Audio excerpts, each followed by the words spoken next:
Welcome to Supply Chain Saga. Today I'm joined by serial entrepreneur JB Sauceda. From his beginnings as a commercial photographer to curating the parody account Texas Humor, JB's journey led him to launch products and eventually create his own 3PL to fulfill them. Sauceda Industries grew rapidly to a 120,000 order per month operation. We'll get into how a strong culture was key to his success that led to the company being acquired by Cart.com. Let's dive in. And we're live. Good morning. Morning. How are you doing today? It's a great day. It is a great day. We're nice little blue sky, mid-January. Tons of construction cranes over downtown Austin. It's it's the national bird of Austin is the construction crane. Yeah. Well, JB, thank you for joining. And why don't you just introduce yourself to the audience? My name is JB Sauceda. I'm a entrepreneur and storyteller. I live in Austin, Texas. I've been here about 20 years. And most recently, I exited a couple of years ago from a 3PL that I built with my wife and another partner, Ross, who the three of us built this 3PL that serviced a lot of mid-market and emerging D2C brands, especially during the heyday of when customer acquisition costs on Facebook were basically next to nothing. So it was a fun period in the logistics space. Absolutely. If I remember correctly, you did this. It was born from your own need, correct? Correct. I had a retail store called Texas Humor that was also born just kind of randomly. It was based off this big Twitter account that just was satire about Texas. And it kind of blew up in the heyday of Twitter, kind of 2010, 2011. And I figured out, I've got this big audience. They're captive. Like, how do I figure out how to make a little money off of them? So started the retail store. It blew up. I knew nothing about what a 3PL was. And somebody said, oh, well, if you're going to start an online store, you should farm out at least the logistics piece.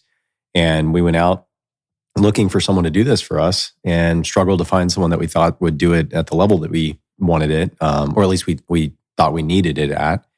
And the one company that I did want to work with was, they as a company are, as I found out, pretty cool people, but I dealt with a not so great salesperson that kind of put a chip on my shoulder and ultimately led me to go just figure out how to do it for myself. That's very neat.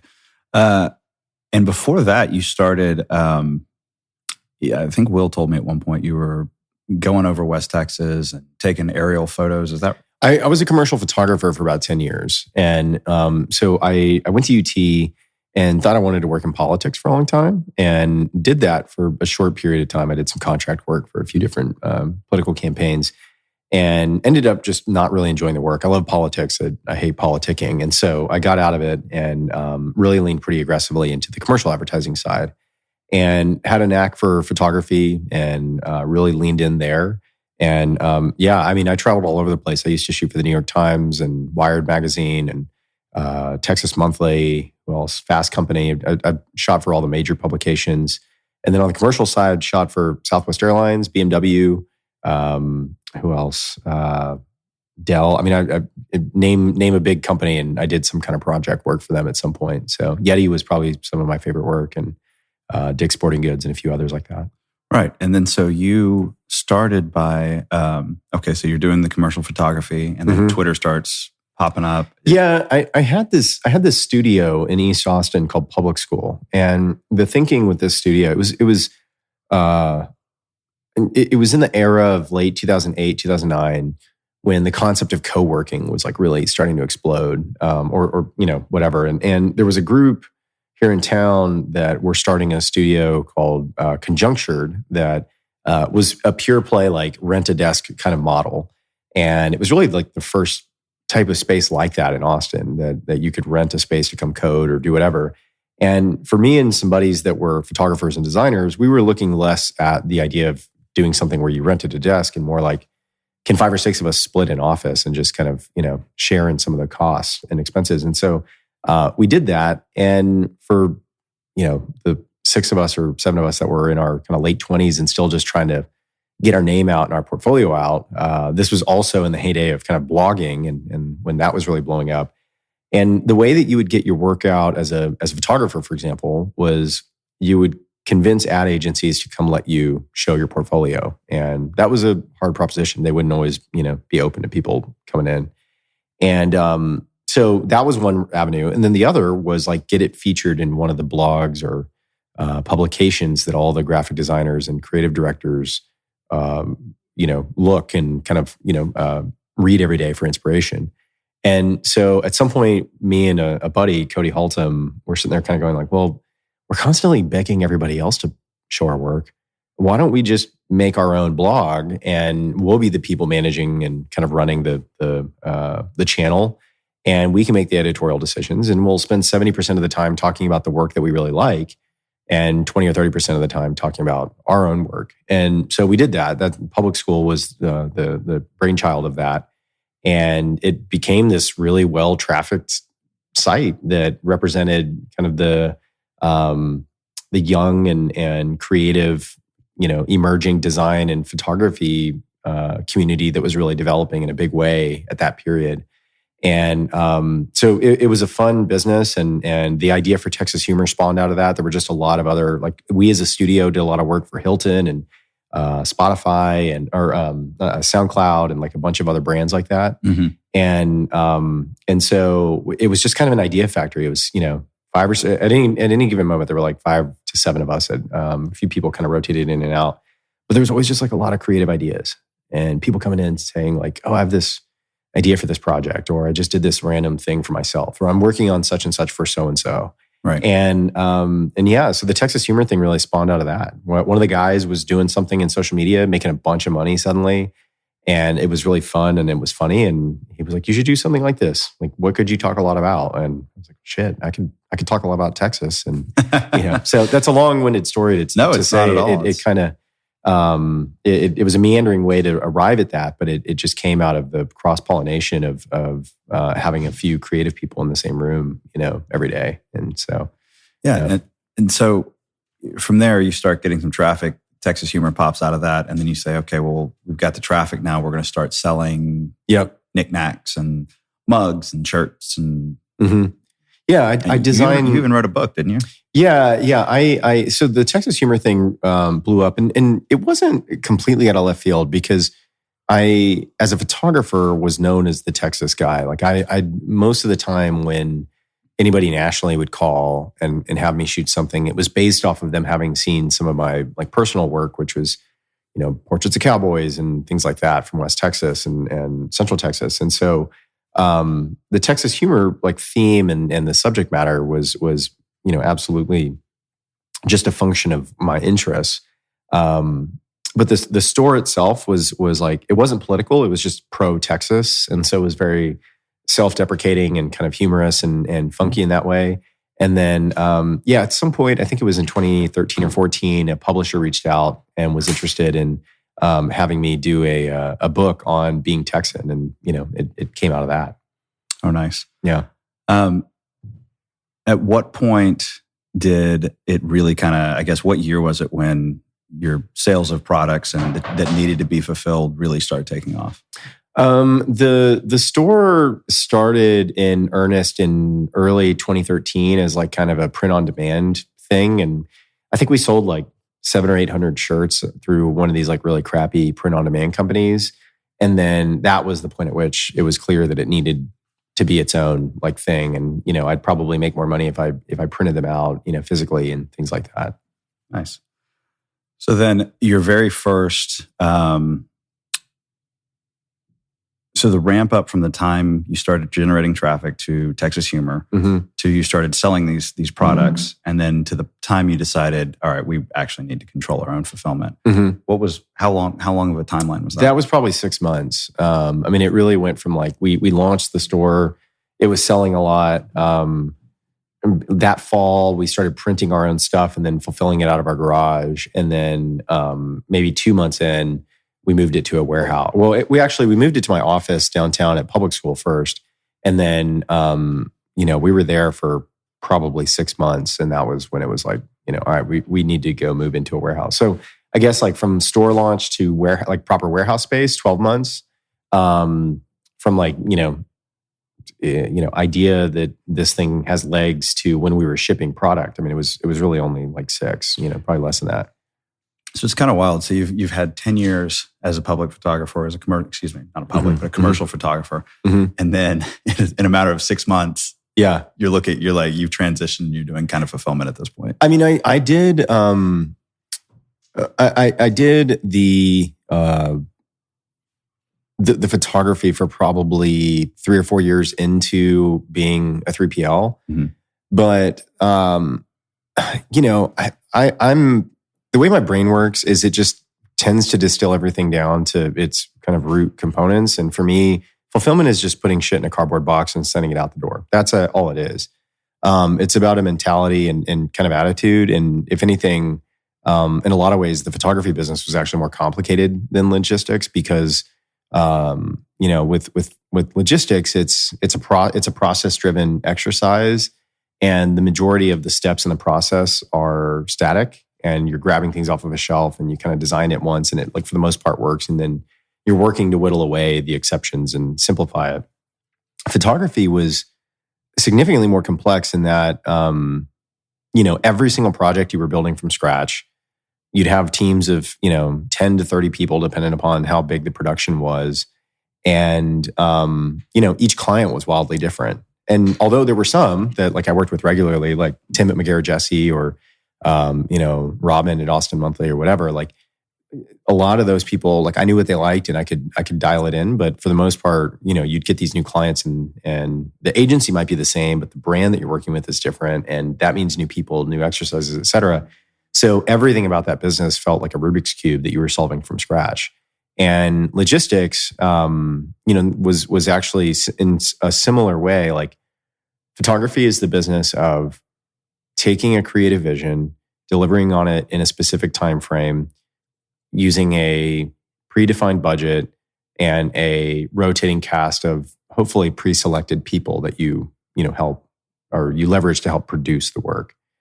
And logistics is effectively the same thing. You're delivering on some sort of retail or operational vision, and you're doing that for a budget. You're doing it within a specific time frame or SLA, and using a predictable group of people to support that effort. So they're the same.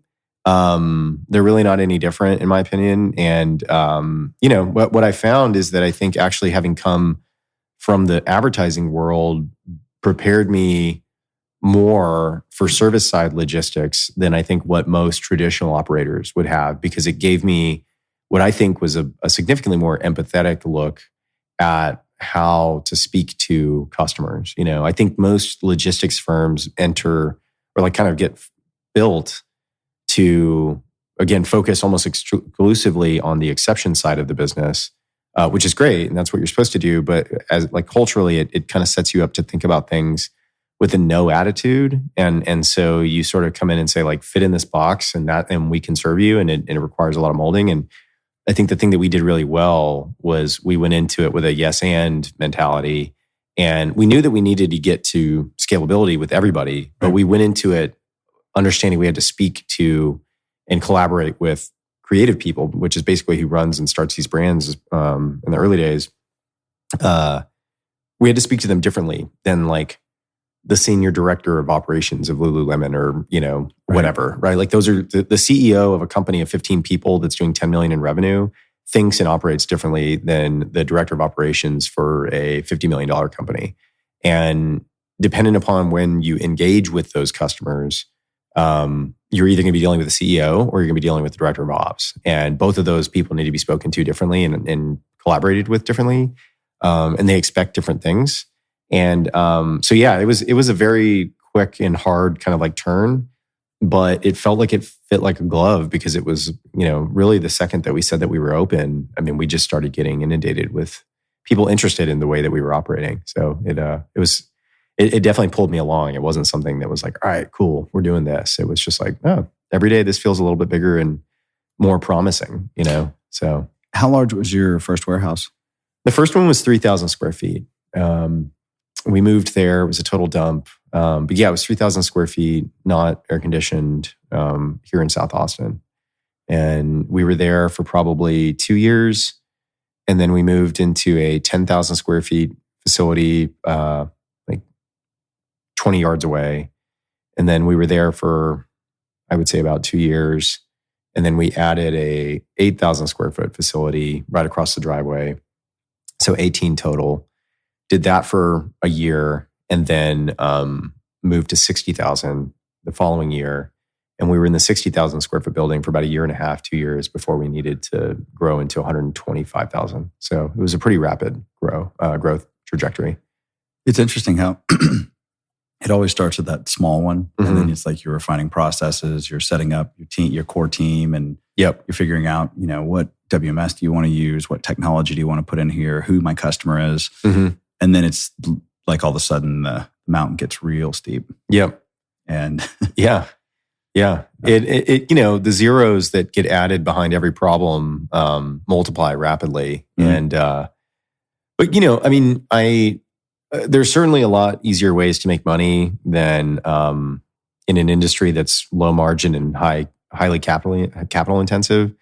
I still really point to our extreme leveraging of community to the source of success for us, because we bootstrapped the whole thing. By the time we sold the business, we were on track to do about 13 or 14 million that year. And again, we started it off of a little dinky retail store that was doing at its peak, Texas Humor probably did about 1.7 million in revenue. But when we started that business, it was doing $250,000 or something like that. And that was enough for me to quit my job and just do that for a little while and, do photography kind of on the weekends. And, or kind of as my day job. It was the other way around. I was shipping at night and on the weekends. But yeah, we cash flowed and grew the business off of the cash flow because we took a slow and deliberate approach to growth initially. And then additionally, we just worked with partners who could see the vision and understood that there was a lot of growth. And we, in every really step of the way, for the things that would typically be kind of long-term, obligations, we kind of clued in early on. We said, look, like we've had, a couple of years worth of progress, and we think that this is going to continue. So what can we do here to, in a year, not be locked in and hopefully find some flexibility? And so, Scott and Adam and Merrick, who are our landlords in the first few years, were really big helps in that way. And they were super flexible. I mean, going back to the construction cranes, we benefited from the fact that Austin was a fast growing city. So almost every year that passed, lease values were increasing so rapidly that it wasn't difficult for us to convince them a year and a half into a lease that they should let us out to move into something bigger, because they could probably re-sign that lease for, more money than what we were paying or committed to pay for 3 years. So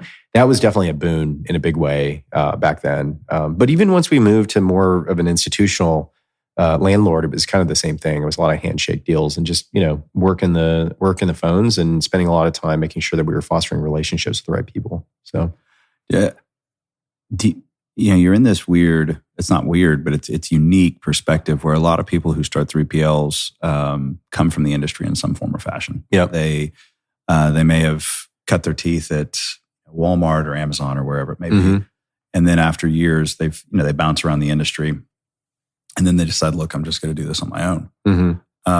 Did you find? I mean, because you and I did something similar where we both were. I was having to figure out logistics for myself. You were having to figure out logistics for yourself. And that, of course, has led to, I think more than a few eyebrows have raised when I've said that this is the way we do things. Because they're like, that's not normal. That's not normal. Yeah. Did you run into a bunch of that? Not with our people directly.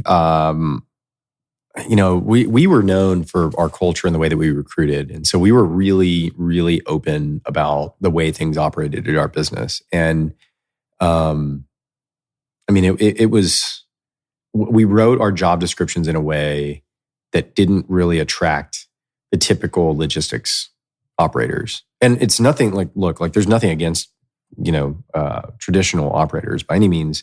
There are plenty of arguments to be made about why we needed more of that, for sure. I think that the way that we operated worked really well for companies at a certain stage. And then most certainly there was a point at which brands would get to a certain size, that director of operations would show up, and they'd be looking for a different type of operation than what we were running. And so in the latter handful of years, it really helped us mature operationally and think about things differently and more traditionally.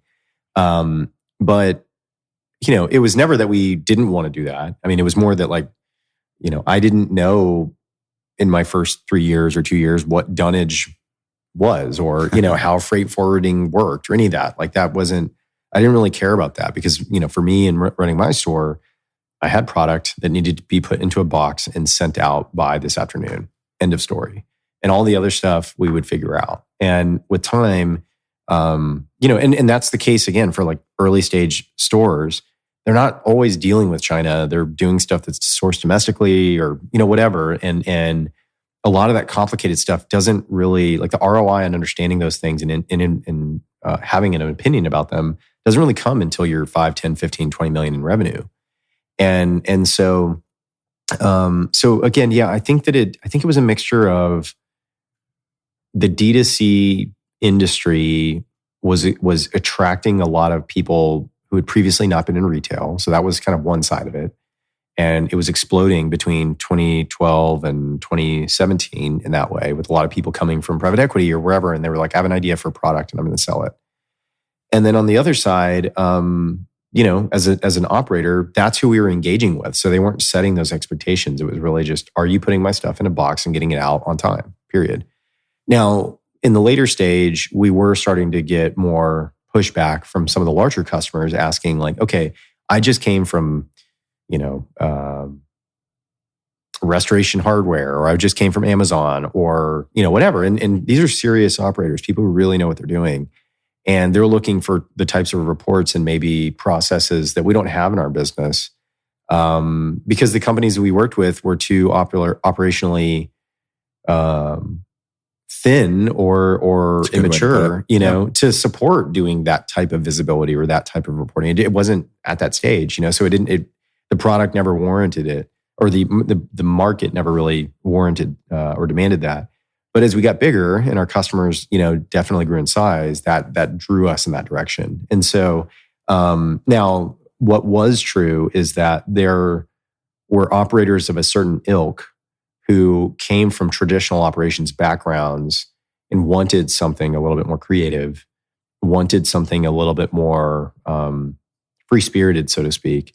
And to them, our operation was the place to bridge that gap of doing something a little bit more, meaningful, and not just moving things between point A and point B. Working somewhere where the culture and the community was important, and really feeling connected to the work that we were doing on behalf of customers. So and I think that's really the biggest difference. Is it's not that people from a certain scale are soulless or anything like that. I mean, it's simply that businesses at a certain scale operate in a way where you do lose some connection with that founder story. I mean, I remember when we launched Kamek as a client, Greg, the CEO or the founder, came over, made a bowl of guacamole, and brought a huge bag of chips for our team of 15 employees, and taught them everything that he knew about his brand. Just brought SKUs over and was like, this does this. And, it was just so fun to watch him interact with them, and if you work at Geodis or XPO, when did the CEO of whatever client come and bring you a bowl of guacamole and talk to you about how much it meant to launch this product out of the garage? That doesn't happen at that scale. I mean, if anything at that scale, you're walking through these warehouses that look like the end of the, Indiana Jones. Yep. It's exactly that's what you're like. I don't have a freaking connection to the brand and the relationship, and that's that's a bummer to be in that way. And again, some people really like that work. I'm not shitting on it. I'm just saying there are people who want to have that connection, and for that, our brand and our business was a great place to go do that. So, what would be a good example of how your job descriptions would differ from a typical 3PL job description, and I guess what would the resulting person who came in? For one, they spoke more to individual experience and kind of would paint pictures of scenarios that would piss you off. They also said the word shit in them. So one of our core values was give a shit. And it's meant to represent kind of like what a super corporate place would say is like ownership mentality, or like extreme ownership, or like one of these kind of corporate books. And for us, we were like, let's put a flavor of like, brand on it. Yeah. And kind of give people a sense of like, we want to have an ownership mentality too, but we also want people with a little bit of, they're a little rough around the edges and don't take themselves too seriously. And so it was like very deliberate that we wordsmithed it to give a shit.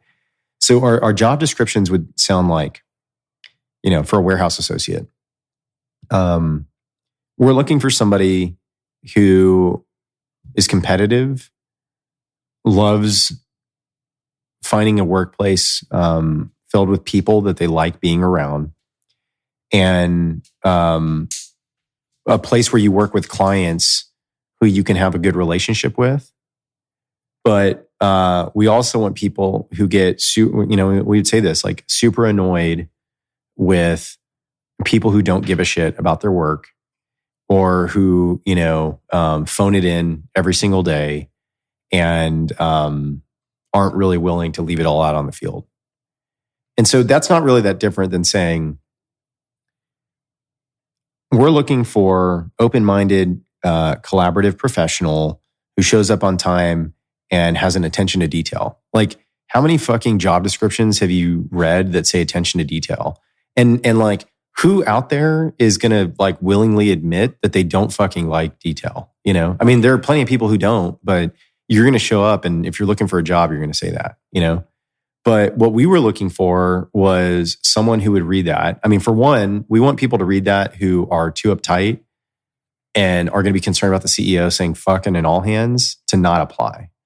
We built a really welcoming and inclusive work environment that didn't take itself too seriously.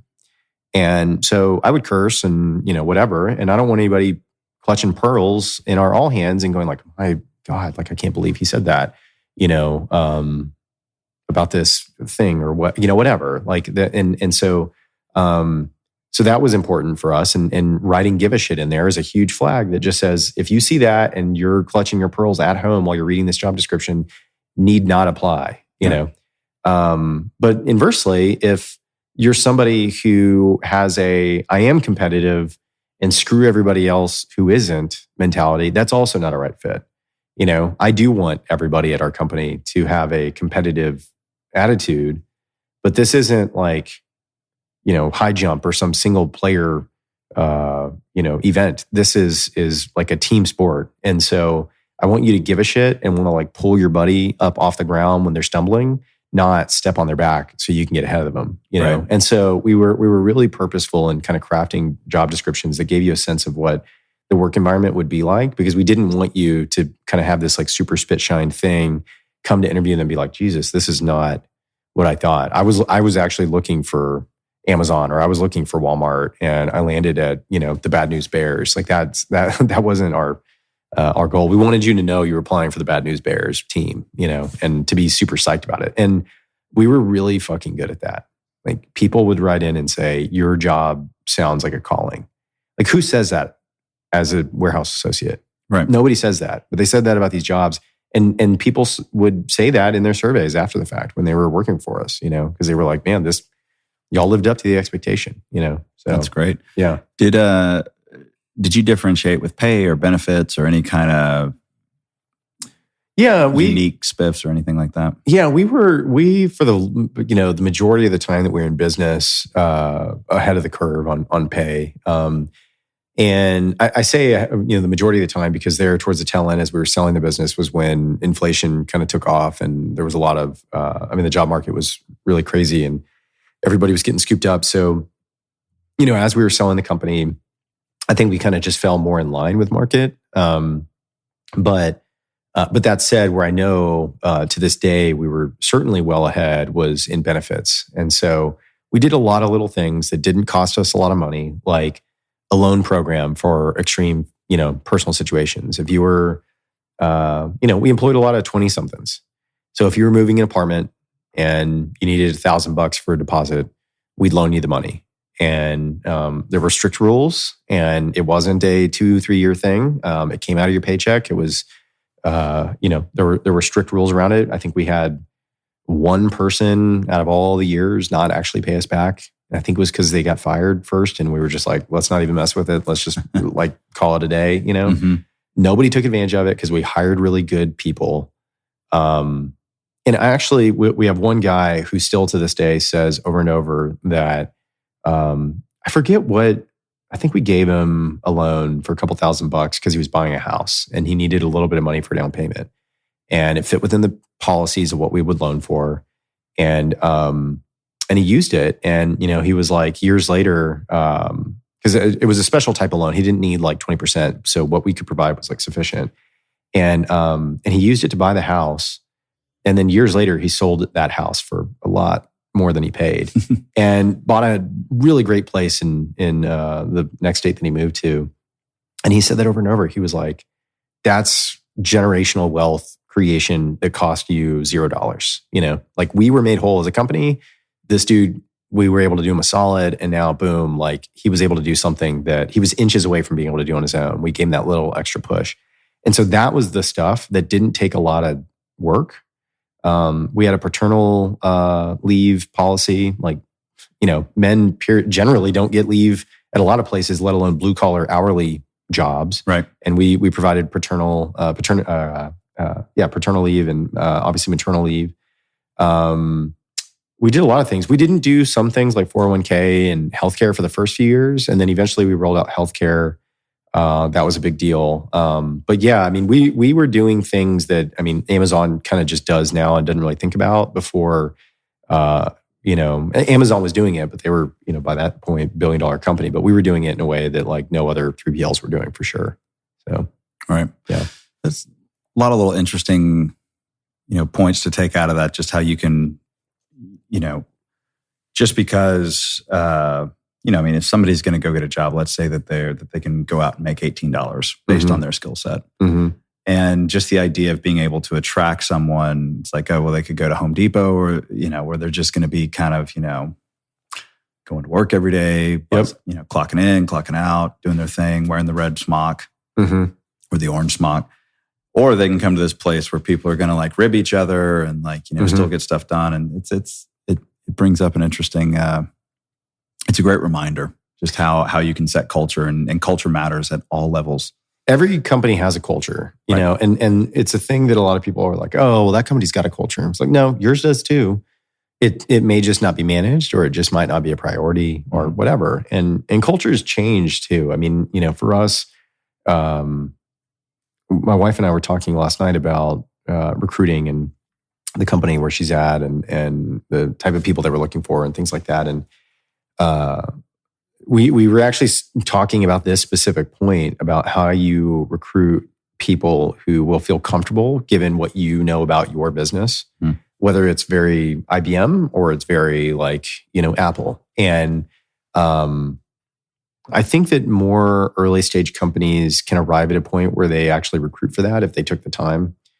But, you have to sit down and think about it. And if you don't actually sit down and think about those things, then, how can you actually, elicit the sort of results that you are looking for? And that's no different, really. The cultural sort of goals and things like that are really no different than the financial goals that we set for ourselves. Like most companies don't think much of going out and being like, all right, this year we're going to hit 10 million in revenue. Okay, great.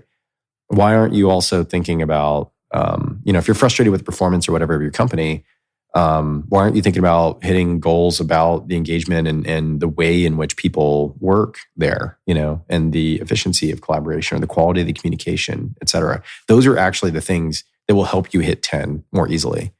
And so, again, I think that,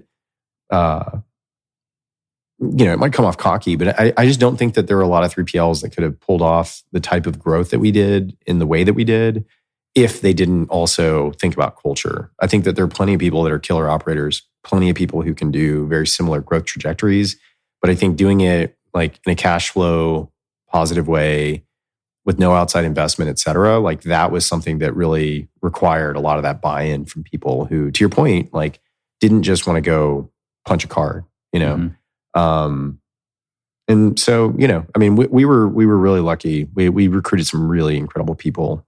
Years later, I mean, we still have a company Christmas party every year. I mean, we haven't owned the business for 2 years, going on 3 years this year in July. And, we threw a Christmas party this past December, and we had, 60 people there, So, I mean, it's still a lot of our ex-employees get together. It's a really special time in our life in that way. That's awesome. Yeah.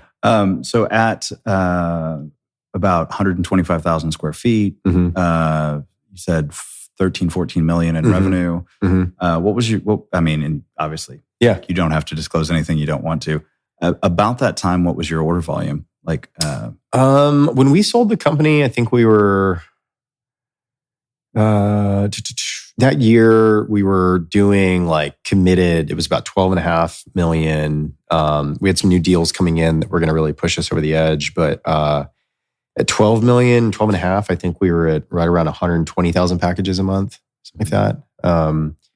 And I forget what the total unit count was. It was massive though, because within that 120,000, there was significant wholesale volume. So we did a lot of wholesale for customers, low order count, but just pallets and pallets of stuff going out the door. So Haller Brothers, Kamek, a lot of those brands, William Murray Golf, a few of those were really sending a lot of product to retailers. And so that was a pretty significant line of revenue for us. Were you operating forklifts and everything from day one in the 3,000? In the 3,000, it wasn't really necessary. The only reason we got a forklift, which was this like Japanese electric with this like big crazy charger. I mean, we definitely did not have the setup for it. We figured out how to get it in that space, but we got that only because we were at grade height and we had to load pallets onto a little short FedEx trailer every day. And so to do that, we needed some means of getting it up, and having a pallet stacker didn't make a ton of sense. So we just went ahead and invested in that thing. I think I got it for like $4,000, and it was a blast to drive. It was a single wheel in the back. And so, man, that thing just like turned on a dime. Yeah.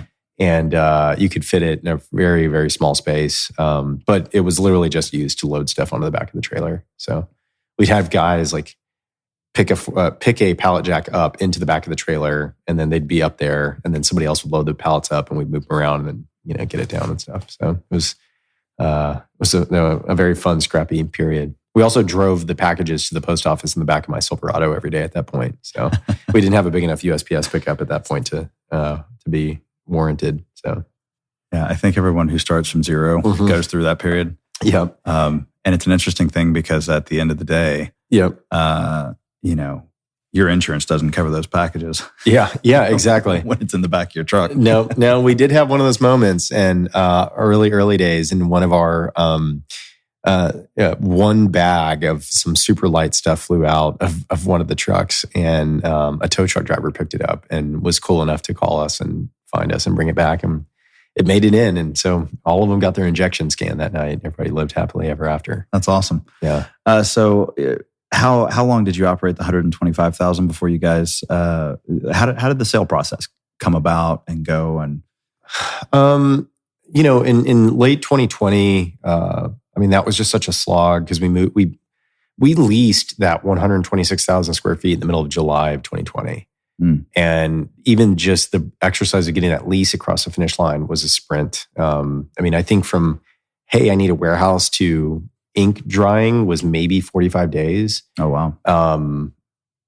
And it was really aggressive because we knew that FedEx was actually looking at that site for a sort facility.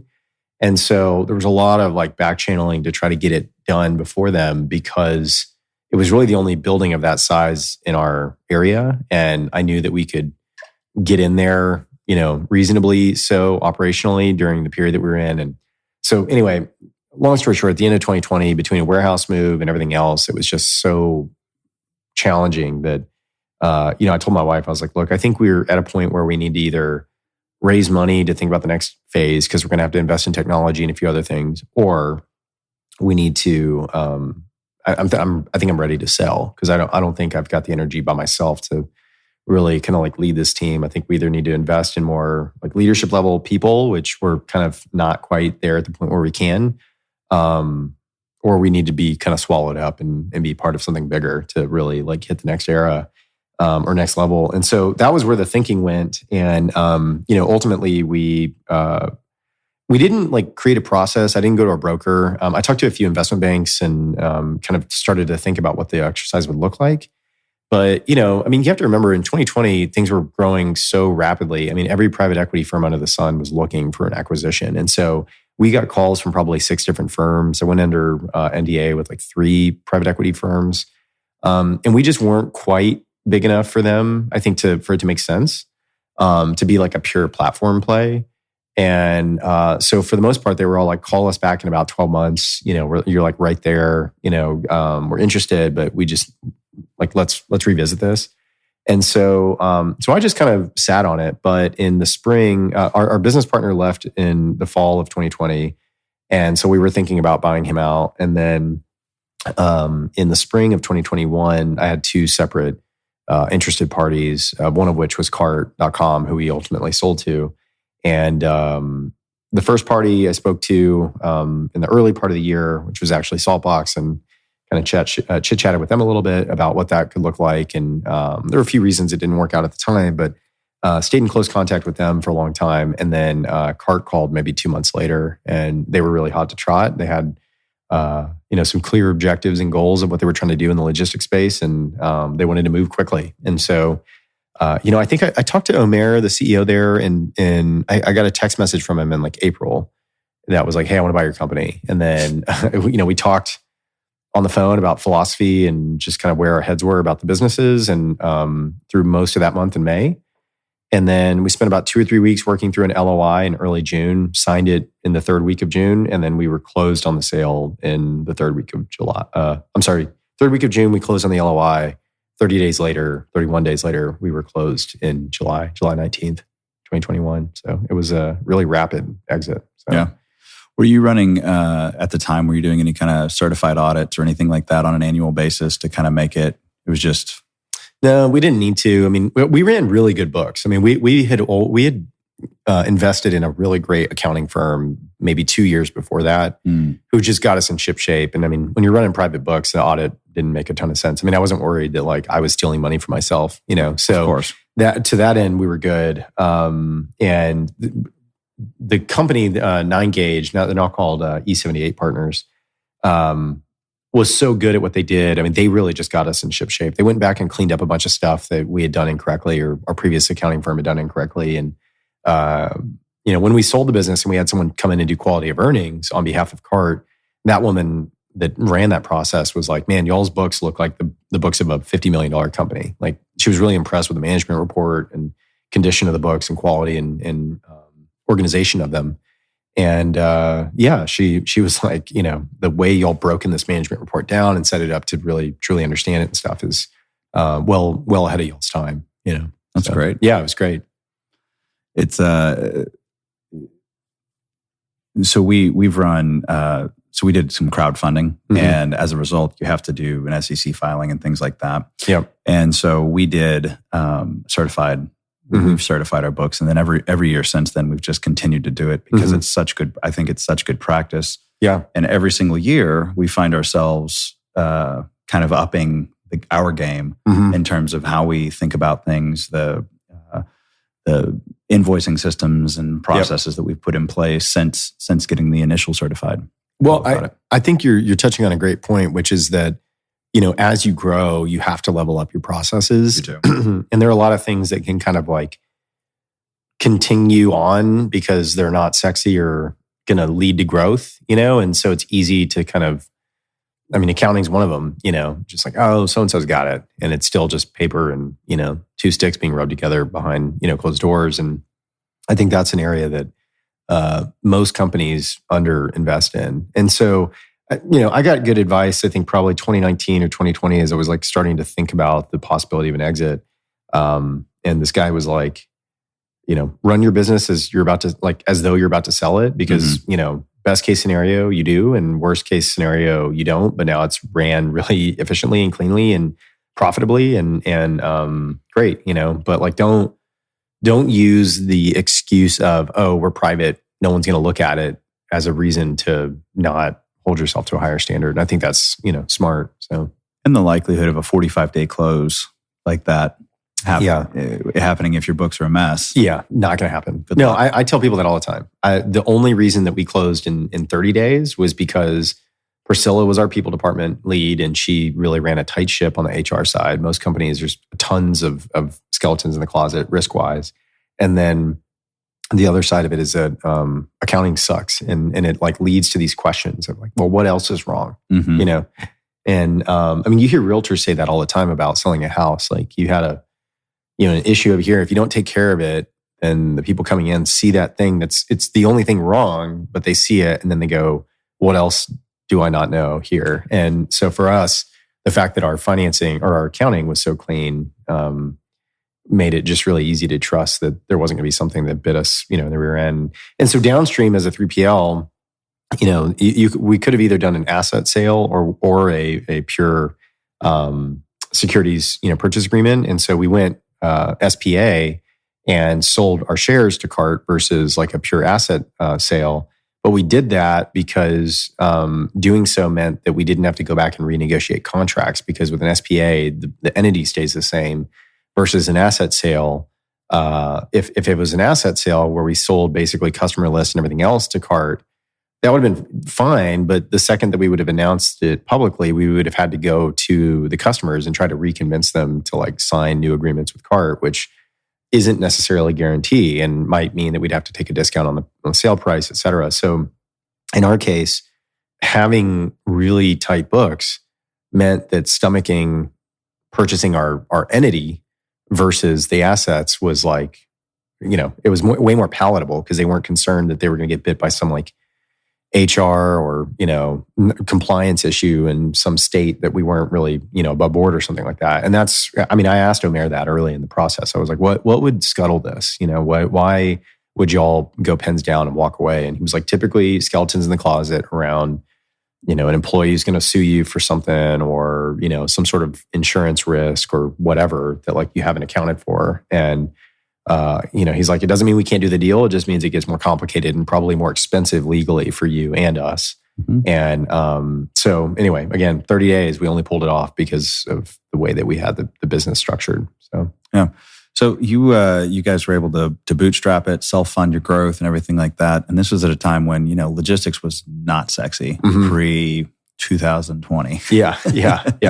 And then all of a sudden, logistics is on everybody. Yeah, every single American seems to be saying supply chain multiple times a day, mm-hmm. Which of course attracted a bunch of professional investment.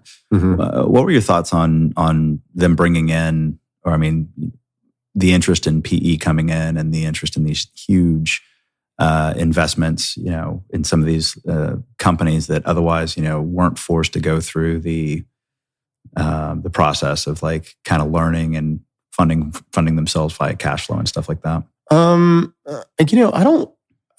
I don't necessarily have a negative view of it. I think it's worthwhile for new sets of eyes to look at every problem. Mm-hmm. I feel bad for anybody who went belly up because they didn't totally understand what they were doing. Sure.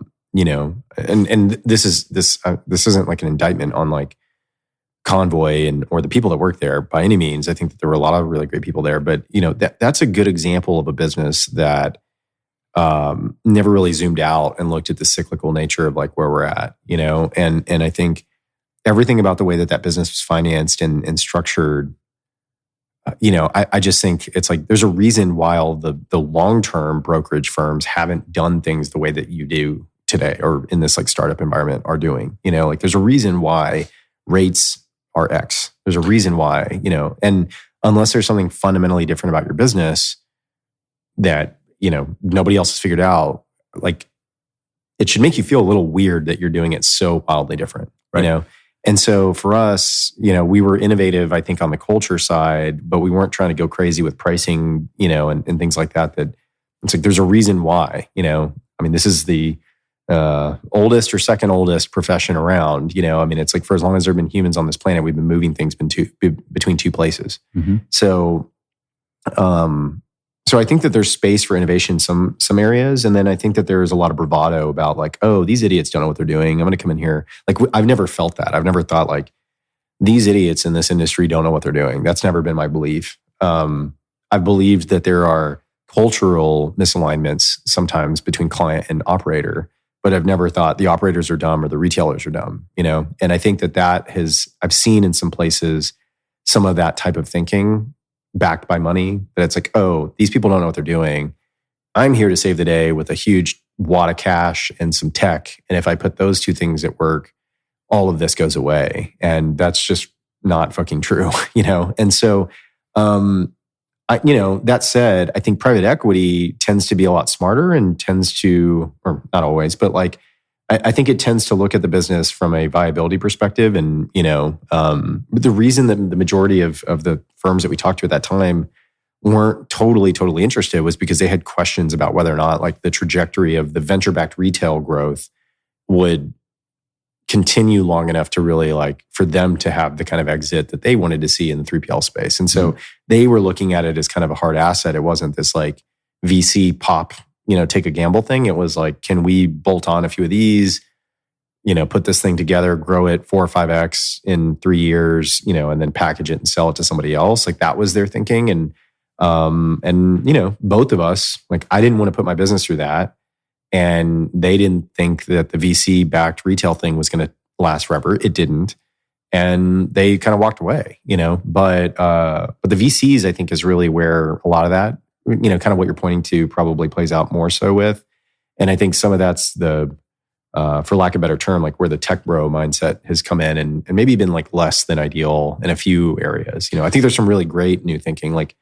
I love everything that, Kyle Burton in 2 Boxes is doing. Those guys, Kyle doesn't come from logistics. He walked through a warehouse, multiple warehouses, and was like, why is the return section always a shit show? And went and poked on it and was like, wow, there's a product opportunity there. But he's taking a 3PL forward mindset about that and learning from them. Then there's people who've literally never done this before and are just if I throw enough money and people at this, we'll build a product. And what are you building for? And they're like, well, we're going to disrupt logistics. Okay, what does that mean? What are you doing that's disruptive? Well, we're putting tech.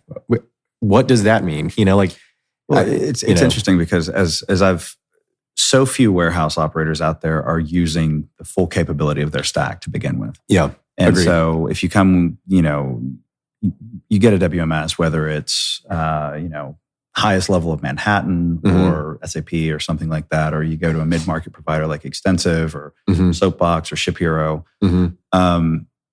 There are features within within every single one of those programs that aren't going to be used in a particular warehouse. Right. And then there are features that that those warehouses probably should be using that, for lack of, being able to look up and ask to be trained on it or go out there and pay to be trained on it or whatever, there's just an underutilization of what most people already have in the warehouse. Not in all cases, but in a lot of cases. So then you start looking for these other little places to stitch on technology. And okay, a corrugate machine's a good example. So these box things, it's the idea behind them is excellent. You're shipping right-sized boxes every single time, but then so few people understand how to go through the cost-benefit analysis. Right. Am I doing enough cardboard spend? What do I need to grow my my shipments to? And then what's the real benefit of that? Yeah. And so I still think that the 3PL that invests heavily on customer-centric FP&A is the 3PL that wins. I think this, to your point, there's way more ground to pick up on that side of the business than there is in, purely just putting robots into everything, or software that's going to analyze this, that, or whatever. I just think that logistics is a game of inches, and there's no singular wand that you're going to wave. To your point, millimeters in some cases. Millimeters, yeah. And I think I also think that it's a function of its own pricing, right? I mean, the flexibility we were able to provide to our customers was because we charged more. And, we just said that outright. We are not competing on price. This is what we're charging. We'll meet in the middle. We'll kind of find some ways to partner together, but you're going to pay more with us. We're not bashful about that. But that means you're going to have a level of white glove service that you're not going to get at another larger 3PL. And so again, I mean, it's the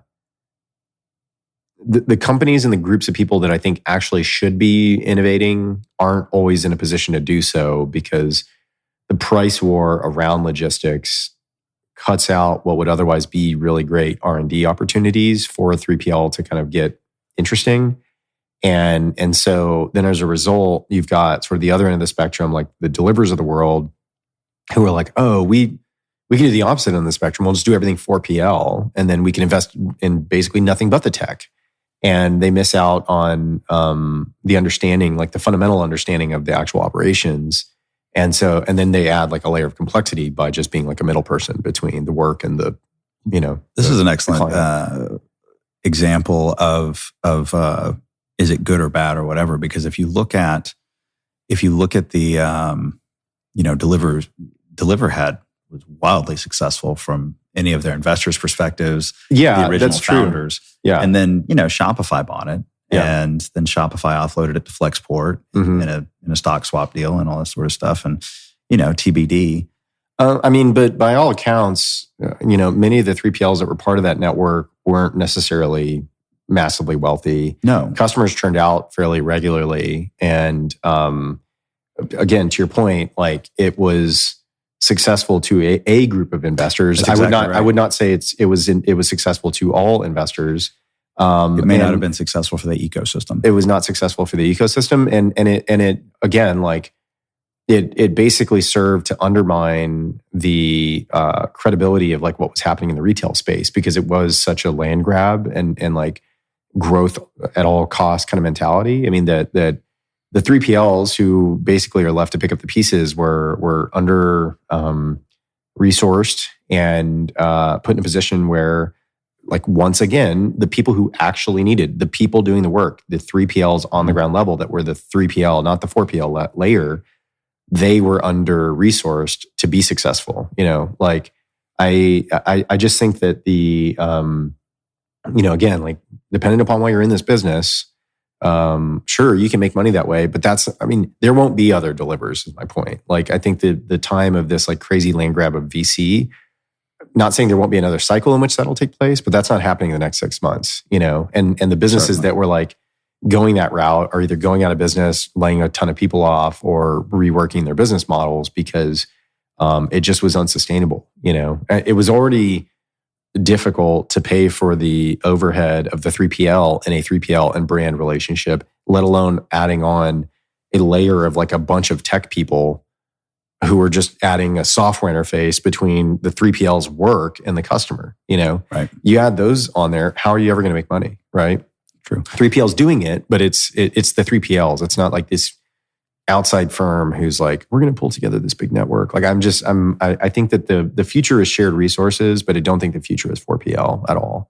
I think the 4PL model is a challenge in the like small to mid-market D2C space. It has places and it works well for pallet in, pallet out and certain types of relationships. But I think the vision that those types of investors and entrepreneurs were building was just not connected with reality. I agree with that. I would also say I don't find most people that are doing that to be. I don't perceive them to be nefarious. Like I don't think so either. I don't think it's a nefarious thing, and you do have to have failure for progress. Agreed. Because not all the things that get thrown out there are going to work, and then some of the things that you don't think are going to work are just going to work really well. But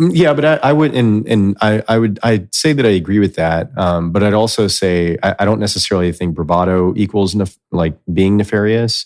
But I think that bravado perpetuates the type of like ecosystem damaging behaviors like that. Again, like not having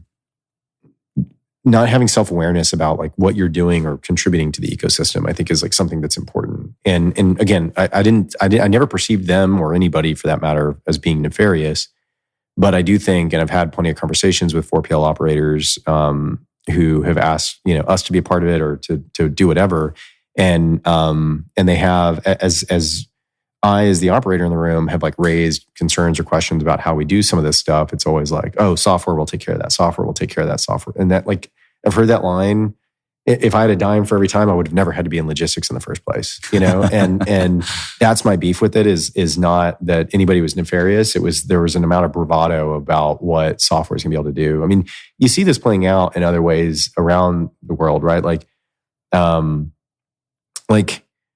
for all of the hubbub about how much more efficient and better self-checkout's going to be. I mean, there are all these articles about basically every storefront getting rid of them, and numbers and more retailers deciding like this was not worth the investment. Everybody hates them. It's a less ideal experience and people are stealing. They're scanning bananas instead of TVs, and shit like that's playing out. And that's a great example of like when you rush to an assumption without really trying to understand and you kind of, have a no attitude as opposed to a yes and like, how do I build upon this? And like, try to fundamentally understand the problem. That's the piece of it. Like in my opinion, the 4PL model is one that is born more out of like how quickly can I cover the map, and less out of how much more deeply can I serve the needs of a merchant. And I think those are both can have very fundamentally positive and great outcomes, but they have different sort of motivating forces. You know? And so for whatever crossover there was between Shopify and Deliverr, I think Shopify still at its core believes very strongly in its bones about being the champion of entrepreneurship and supporting people and customers in that way. Like you feel that deeply. And they're going through their challenges of like who they are as a company and where they're going to focus. I mean, we launched the Shopify Fulfillment Network. So like I know firsthand everything about how they felt about that problem and what they were trying to solve. The very first package came out of South Austin, 2 miles from here, in August of 2018. It was a Shopify card reader shipped by Carson Menka, picked by Tristan Charles, or not Tristan Charles, what's Tristan's last name? Forgetting Tristan's last name. But anyway, that process was something that meant a lot to us because we were motivated by the same things. We are going to go change and simplify and abstract away as much of this complexity as we can.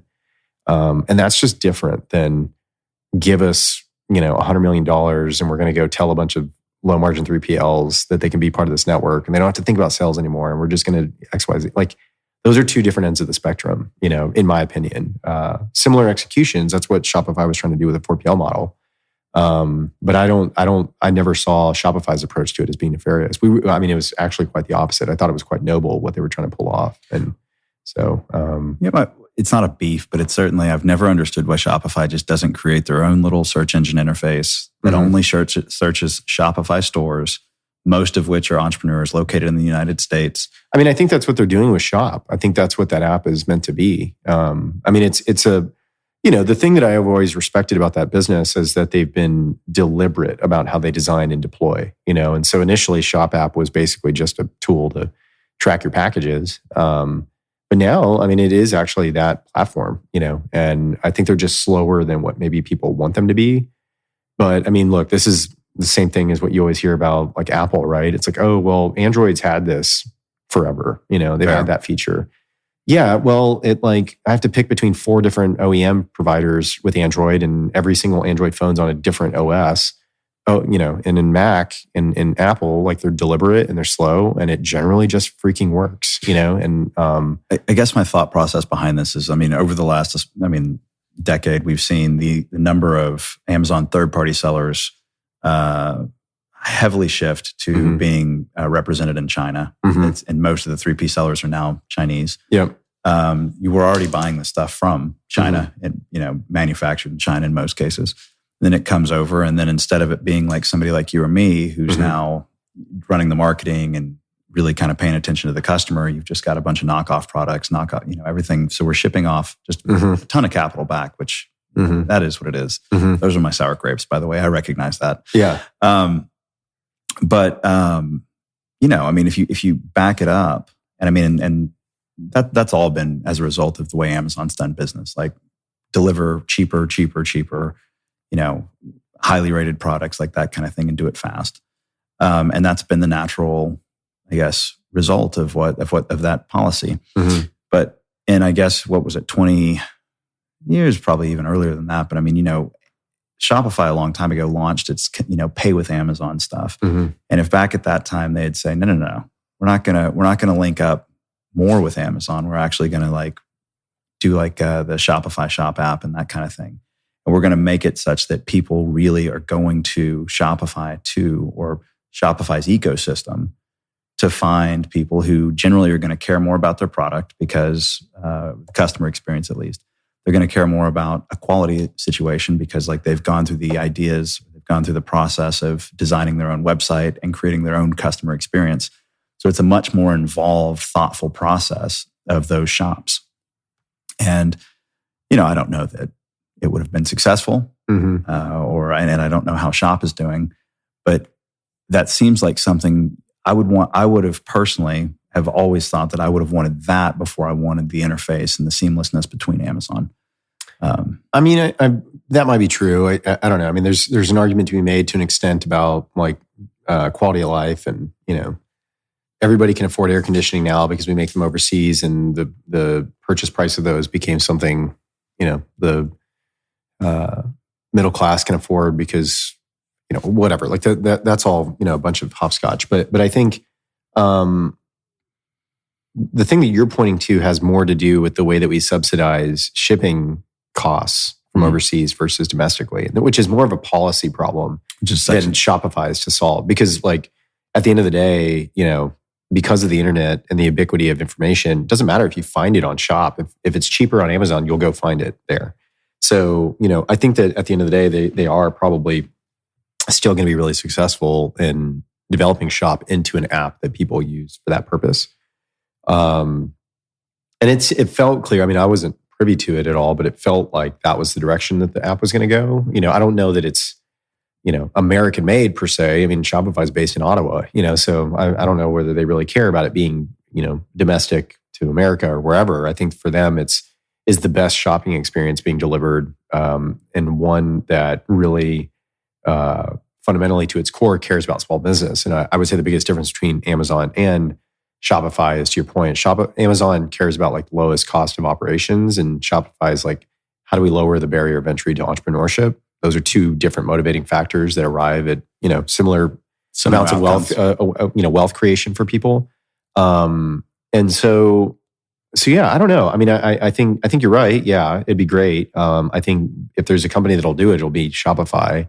It just, if there's a company that will do it at the pace that makes sense to them, it'll also be Shopify, and that pace tends to be different than what some other businesses take, but I think that's why it's still the best platform for entrepreneurship out there. It's the most democratized retail platform that really has ever existed, so, yeah.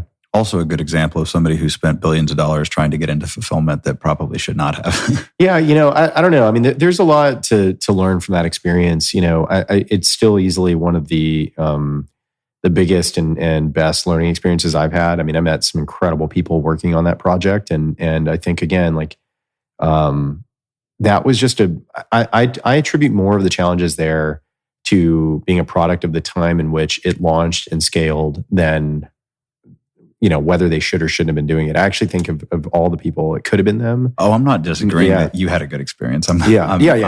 I think that was your situation's fantastic, and being able to know the order, the picker, of the very first Shopify fulfillment experiences. Yeah, it's fucking cool. Yeah. Well, what I mean though is that I think that some of the challenges and the headwinds that it faced had more to do with the amount of growth that happened in 2020. Yes, because the pace with which we were bolting things on and building before that was very different than really middle of 2020, which was how do we capture as much of this as possible? Yep. Justifiably so, but anyway, I mean, that's a topic for another podcast altogether. Of course. Have you ever heard the joke where one of the greatest transfers of wealth from the ultra wealthy to the middle class was Uber? I've heard that. I've also heard that about WeWork, right. At least from, kind of Saudi money to the United States. Well, I mean, Saudi, but I mean, basically you had billions and billions of dollars of investment. They've returned not a whole lot of profit, that kind of thing. And we've all had these easier lives over the last 10 years because of Uber. Yep. So the idea kind of, if you take that thought process and you look at fulfillment and everything like that. So if you follow that same line of thought, though, effectively, you had, so Shopify bought 6 River Systems. They paid a pretty pretty penny of it for it. And then if you look at like what that got sold or auctioned off to Ocado for, it was a fraction. So a lot of these outfits and organizations that have received a lot of funding, buy a lot of nice new shiny equipment, and then as they go out of business or they close up, then those robots have to go somewhere. They get auctioned off to people. And so in a way, I mean, even like going back to the idea that failures are progressing us, it's like those pieces of automation, those programs, those pieces of physical technology are actually getting moved into at a kind of Price is Right situation to somebody who's going to utilize that and continue to move the industry forward. Oh, it was massively helpful to us in that way. I mean, they funded through the growth that they provided to us a lot of opportunity to do. I mean, I think we would have. I don't think our business would have been as marketable as a kind of asset at the time had we not moved into the 126,000 square feet that we were in. And the only reason we did was because of the growth that SFN was going through at that period. Yeah. And so. For all of my misgivings about 4PL as a model overall, the relationship that we had with Shopify was strong. And I always liked the Chuck system. I mean, we never tested them at our facility, but I've been to plenty that did, and went to worked with some of the other 3PLs in the network that had them, and they were great. I liked them. There's always integration challenges and things like that you have with hardware, and that there were some other kind of things that impacted some of that. But I think I've been to warehouses outside of SFN that use that platform from 6RS and loved them. I like those and the Geek Plus systems. But I think that, I think that it's true. And for all of the investment that they made in that kind of business for themselves, it most certainly leveled up a bunch of us as 3PL providers. It created platforms. I mean, Supply, one of the earliest customers of a razor company, one of the early customers of SFN did really well, sold their business. So I have more beef with the philosophy and the challenges associated with managing it of 4PL than I do with any of that. And I think that like in the future, as more time progresses with Shopify and they become an older company. I think it's going to be clearer and clearer, like how much wealth creation has come out of Ottawa because of the product, because it's just unbelievable when you think about how many businesses were launched and scaled on it. There are very few products and there are very few companies that the founders of continue on for as long as they have, as Toby and really even Harley as president have. And then there are very few products like the ones that they've built that a customer like myself can take from, the office of their house and turn into this sort of enterprise value that I did, or larger, right. And there's something to say about that, So, oh, unquestionably. Yeah. And look, I think that's a great place to kind of put a bow on it, wrap it up. I will say we didn't get too much into Shopify Fulfillment Network. Yeah. We didn't talk about Saltbox, which is, what you're doing now. Yeah. Among other things, you've got your fingers and toes into a lot of different things. So one of these days we'll have to have you back and we'll continue the conversation. But it's been really interesting, and I really appreciate you opening up and coming on. Yeah, no problem. Thanks so much. All right. Thanks, everybody.